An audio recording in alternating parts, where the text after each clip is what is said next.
প্রথম থেকে, জীবনের শুরু থেকে, যখন ও বুঝেই না কিছু। আপনি অভ্যাস করেন না। আপনি কি মনে করেন আসলে এই মোবাইল না দিলেও খাইব না? আপনি, আচ্ছা আপনি আমি এই যে এখানে যারা আছি, কে কে ছোটবেলায় মোবাইল দেখে খাইছি? আমরা মোবাইল পাইছি ওই সময় ছোটবেলায়, তা আমরা খাই নেই, আমরা বড় হই নেই।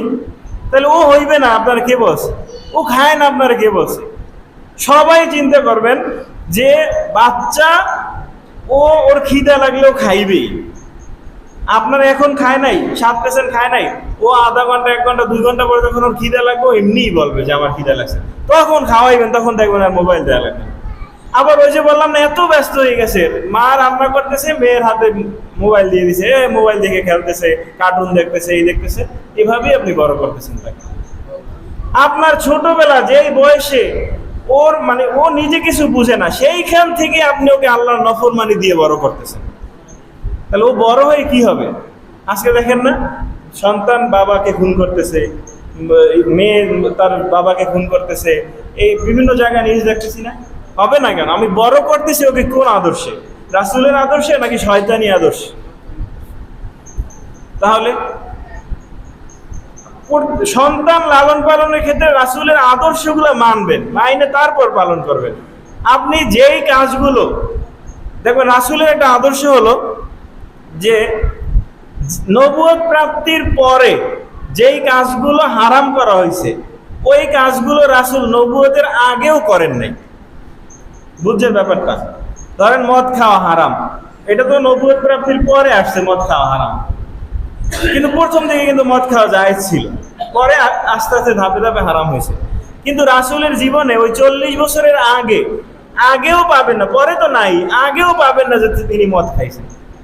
মিথ্যা বলা হারাম শরীয়তে আসছে 40 বছর পরে, যখন রাসূল নবুয়ত পেয়েছে তারপরে। কিন্তু রাসূলের জন্ম থেকে এই 40 বছরের মধ্যে রাসূলের কখনো কোনো মিথ্যে পাবেন না। অর্থাৎ যেটা পরে হারাম করছে ওইটা তিনি আগেও মাইনে চলছেন, যে সত্যবাদিতা, আমানতদারিতা সবকিছু তার মধ্যে আগে ছিল। তার মানে এখানে উদ্দেশ্য হলো এইটা, যে আপনার বাচ্চা ও বড় হয়ে যেটা চান যে এইটাও বড় হয়ে না করুক, সেটা ছোটবেলায় ওরে দিয়ে করাবেন না। বুঝেন নাই? ধরেন আপনি চান যে ও যেন বড় হয়ে বেপর্দা না করুক, এটা চাইতেছেন, তাহলে ওরে ছোটবেলা থেকেই পর্দা শিখাইবেন। আমি একটা বাস্তব উদাহরণ দিই। আমার মেয়ে বয়স এখনো 4 বছর হয় নাই, তো ওকে শিখাইছি যে অনেকে আসে না যে বাচ্চাদেরকে নিয়ে বাজারে চলে যায়, এই কি মজা কিনে দেওয়ার জন্য বাজারে নিয়ে যায়, ছোট বাচ্চা নিয়ে যায় কোলে করে। ওরে শিখেছি আম্মু মেয়েরা কখনো বাজারে যায় না। এখন আপনি ওরে গিয়ে সাধবেন যে চলো তোমার বাজারে নিয়ে মজা কিনে দেই, ও বলবে না মেয়ে মানুষ তো বাজারে যায় না। দেখেন ওর একটু বয়সে ওরে শিখানো হয়েছে, ও এইটা মাথার ভিতরে নিয়ে নিছে যে মেয়ে মানুষ বাজারে যায় না। হিজাব ছাড়া, মাথায় হিজাব, ওর এখনো তো পর্দার তো বয়স হয় নাই। ওকে যখনই কোনো পুরুষ বা কোনো ছোট ছেলে কেউ বাসায় আসলে, ছোট মানুষ তো আসবে, ওর মা শিখেছে যে হিজাব করে যাইতে। ও এখন কোথাও ওই কারো সামনে গেলেও হিজাব করে আসে সামনে। তো এখন এইটা বলছি কেন, যে আপনি ওকে এইখান থেকেই শিখাবেন যে আম্মু বাইরে যেতে হলে তোমার হিজাব পর্দা করে যেতে হবে, তুমি কিভাবে চলবে এটা ওই ছোট থেকে গড়ে উঠাইবেন। তাইলে আপনি দেখবেন যে সহজ হয়ে গেছে। আপনি যখন বলবেন যে ও ছোট মানুষ, বুঝে কি দেখবেন মহিলা গ্রামের যারা আছে, মহিলা পুরুষ সবাই বলে আরে ও ছোট মানুষ, ও আস্তে আস্তে শিখে যাবে, এরকম বলে না। ওকে শিখাবেন ছোট থেকেই। রাসূল বলছেন যে তুমি বাচ্চাদেরকে যে মিথ্যা আশ্বাস দিবা না। একটা হাদিসের ভিতরে এভাবে আসছে যে একজন মহিলা তাকে ডাকতেছে, তার বাচ্চাকে হাতের মুঠ করে, যে কিছু মানে খেজুর কিছু আছে এরকম একটা বলে, তখন রাসূল নিষেধ করছে যে একটা খেজুর হইলেও রাখবা, রেখে তারপর ডাকবা, কিন্তু তুমি ওই কিছু নাই এই অবস্থায় ডাকবা না, এটা তো মিথ্যা হয়। তার মানে কি ওরে মিথ্যাটা ছোটবেলা থেকেই, মিথ্যাটা যে মিথ্যা কথা বলা যাবে না, অভ্যাস করা যাবে না, এটা ছোট থেকেই শিখিয়ে দিবে। ও মিথ্যা কথা ছোটবেলায় বলবে, আপনি নিষেধ করবেন যে মিথ্যা বলবা না, আস্তে আস্তে বলতে বলতে ও শিখে যাবে। তো এই যে রাসূলের যে ছোটবেলার থেকে যে আদর্শগুলো, এই আদর্শ আপনার বাচ্চাকেও ছোটবেলা থেকে শিখাইবে। সেটা না করে আমরা কি করতেছি, আমরা নফরমানির দিয়ে আমরা শিখাইতেছি আর বলতেছি বড় হইলে শিখি। আরেকটা ব্যাপার হইলো, আপনি যে আপনার বাচ্চাকে মানে শিখাবেন বা ওকে ভালো মানুষ বানাইতে চাইতেছেন, তার আগে আপনার নিজেকে ভালো হইতে গেল। আপনি আপনার ছেলেকে বলতেছেন এই ছবি দেখবি না, এটা গুনাহ হয়, আর আপনি যে চায়ের দোকানে ছবির দিকে তাকাই আছেন, তা আপনার সন্তান শুনবে? আপনি বলবেন মানুষকে ধোকা দিবি না, ধোকা দেওয়া গুনাহ, আর আপনি মানুষকে ধোকা দিতেছেন, ওটা দেখতেছে না, তাহলে শুনবে? আপনি বলবেন যে মিথ্যা বলবা না, মিথ্যা বলা গুনাহ, আপনি অহরহ আপনার বাচ্চা দেখতেছে আপনি মিথ্যা বলতেছেন, তাহলে আপনার বাচ্চা শুনবে? তাহলে ওই বাচ্চাকে যে শিখাবেন তার আগে ওই বদ অভ্যাস বা ওই পাপের কাজগুলো আপনার নিজেরও ত্যাগ করতে হবে। আপনি আমি শুনি, আমরা আজকে সমস্যারে সবাই বলি এখনকার যুবকরা তরুণরা ধ্বংস হয়ে গেছে, এরা কিছুই মানে না, শুনে না, এরকম বলি না আমরা মুরব্বীদের? আমাদের কথাই তো এটা, যুব সমাজ ধ্বংস হয়ে গেছে। যুব সমাজ ধ্বংস হয়েছে, আপনি আমি কোথায় আছি? আপনার আমার মধ্যে কি আদর্শটা আছে? আপনি তো চার দোকানে বসলেই গীবত করতে থাকেন, তাই না? বৈশাখে এই অমুক কি করছে, অমুক কি করছে, অমুক এবারে গিয়েছে, এইটা বলতেছেন।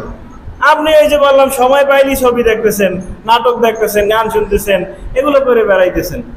আপনি সুযোগ পাইলেই সুদের মধ্যে জড়াই যাইতেছেন, আপনি সুযোগ পাইলেই ঘুষ খাইতেছেন, আপনি সুযোগ পাই আপনার দিন শরীরের ভিতরে আসলে কোনো আদর্শ রাখতেছেন না, তা আপনি বলতেছেন কি আরে যুব সমাজ খারাপ হয়ে গেছে।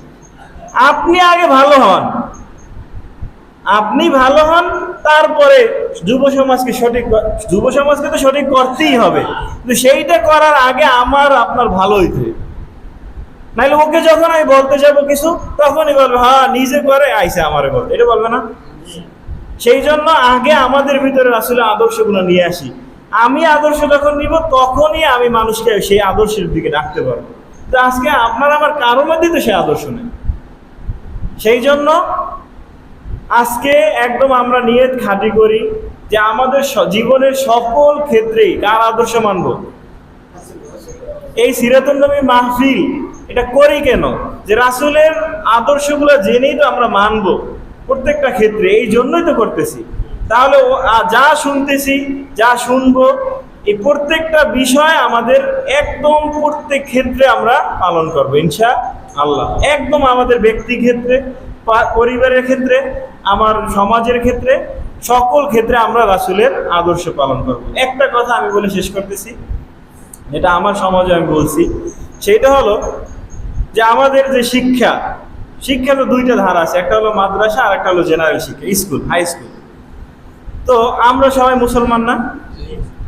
তো মুসলমান যেহেতু, তো আচ্ছা মাদ্রাসা শিক্ষা এটা দ্বীনি শিক্ষা। এখন যেটা স্কুলে হইতেছে এইটা কি আসলে মানে বিধর্মী শিক্ষা নাকি সাধারণ শিক্ষা, মানে জেনারেল শিক্ষা? কোনটা? ওটা তো সাধারণ শিক্ষা, মানে বিধর্মীদের শিক্ষা তো না ওটা।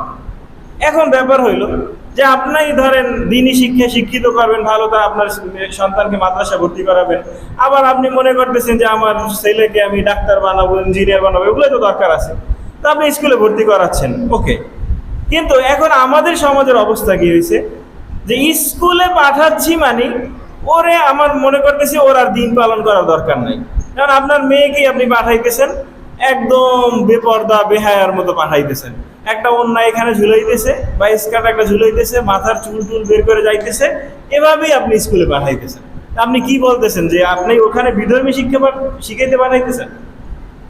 সাধারণ শিক্ষার জন্য পাঠাচ্ছেন, তাহলে আপনি আপনার মেয়েকে একটু শালীন পোশাকে কেন পাঠান না?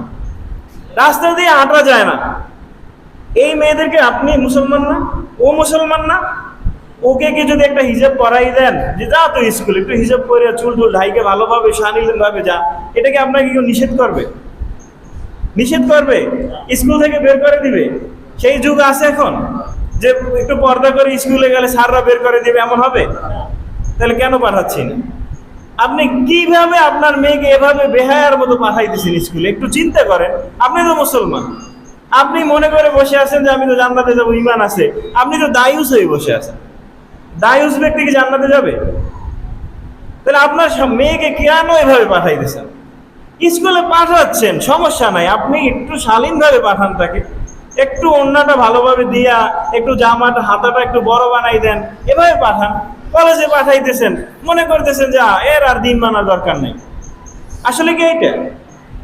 তাহলে আপনি স্কুলে পাঠাবেন, কলেজে পাঠাবেন, পাঠান, তবে একটু ধর্মের কথা চিন্তাও করবেন এখানে, যে আমার মেয়েটাকে আমি এই উলঙ্গভাবে যেন না পাঠাই, আমার মেয়েটাকে একটু পর্দার ভিতরে রাইখা একটু শালীনভাবে পাঠাই। কি আমরা সেই নিয়ত করতে পারি না? পারি তো? যার মেয়ে স্কুলে পড়তেছে এই ব্যাপারটা, যারা মা বোনরা শুনতেছেন এবং এখানে বাবারা আছেন, এই ব্যাপারটা একটু সোচ্চার হন, একটু তাদেরকে সঠিকভাবে পাঠান, শালীনভাবে পাঠান, তাহলে আল্লাহ তাআলা আপনার সব কিছুতেই বরকত দিবে। তো আল্লাহ তাআলা আমাদেরকে এই যে কথাগুলো, এলোমেলো কথাগুলো বলছি, একটু হলেও যেন আল্লাহ আমাদের ভিতরে আমল করার তৌফিক দান করে, এই জন্য আমরা আল্লাহর কাছে দোয়া করব এবং সর্বোচ্চ চেষ্টা করব আমাদের জীবনে সকল ক্ষেত্রে কোন আদর্শ? রাসূলের আদর্শ, সুন্নাতের আদর্শকে ধারণ করে আমরা জীবন চলবো। আল্লাহ তাআলা আমাদেরকে তৌফিক দান করুক। ওয়া আখিরু দাওয়ানা আলহামদুলিল্লাহ। আসসালামু আলাইকুম।